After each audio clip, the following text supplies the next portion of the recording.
പണ്ട് വെക്കേഷന് സ്കൂൾ അടച്ചു കഴിഞ്ഞാൽ ആദ്യം ചെയ്യുന്ന ഒരു കാര്യമുണ്ട്. വീട്ടിൽ വന്നു കഴിഞ്ഞ ഉടനെ അമ്മയും വിളിച്ചുകൊണ്ട് നേരെ വായനശാലയിലേക്ക് പോകും. അവിടെ ചെന്നിട്ട് കുറേ ബുക്സും കാര്യങ്ങളൊക്കെ എടുത്തിട്ടാട്ടോ വീട്ടിലേക്ക് വരുന്നത്. പിന്നീട് ഒരു ആഘോഷം തന്നെയാണ്. അത് വായിച്ച് തീരുന്നത് വരെ ഒരു സമാധാനം കിട്ടാറില്ല. അന്നത്തെ കാലത്ത് ഈ ഫോണോ കാര്യങ്ങളോ ഒന്നും ഇല്ലല്ലോ. പിന്നെ ടി വി ഉണ്ട്, അത് വല്ലപ്പോഴുമൊക്കെ കാണാറുള്ളൂ. ഇന്നത്തെ കാലത്ത് കുട്ടികളൊന്നും അങ്ങനെ വായിക്കാൻ നിൽക്കാറില്ല. പക്ഷേ കുട്ടികളാരെങ്കിലും വീഡിയോ കാണുന്നുണ്ട് എങ്കിൽ അറ്റ്ലീസ്റ്റ് അന്നത്തെ ദിവസത്തെ പത്രമെങ്കിലും ജസ്റ്റ് ഒന്ന് വായിക്കണം കേട്ടോ. നമ്മൾ എത്രത്തോളം വായിക്കുന്നുണ്ടോ അത്രത്തോളം അറിവ് നമുക്ക് കിട്ടും. അപ്പോൾ ഈ ഒരു കേക്ക് ഞാൻ ചെയ്തത് നമ്മുടെ അടുത്ത് തന്നെയുള്ള ഒരു വായനശാലയ്ക്ക് വേണ്ടിയിട്ടായിരുന്നു കേട്ടോ.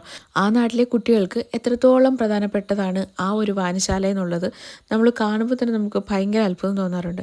കാര്യം അത്രത്തോളം കുട്ടികളെ എങ്ങനെയെല്ലാം നല്ല രീതിയിൽ കൊണ്ടുവരാമോ അങ്ങനെയെല്ലാം ആ ഒരു വായനശാല വഴി അവർ ചെയ്യുന്നുണ്ട്. അപ്പോൾ അതൊക്കെ കാണുമ്പോൾ ഒത്തിരി സന്തോഷം തോന്നുന്നുണ്ട്. ഈ ഒരു കേക്കിന് എനിക്ക് ഓർഡർ തന്നത് ആദർശായിരുന്നു കേട്ടോ.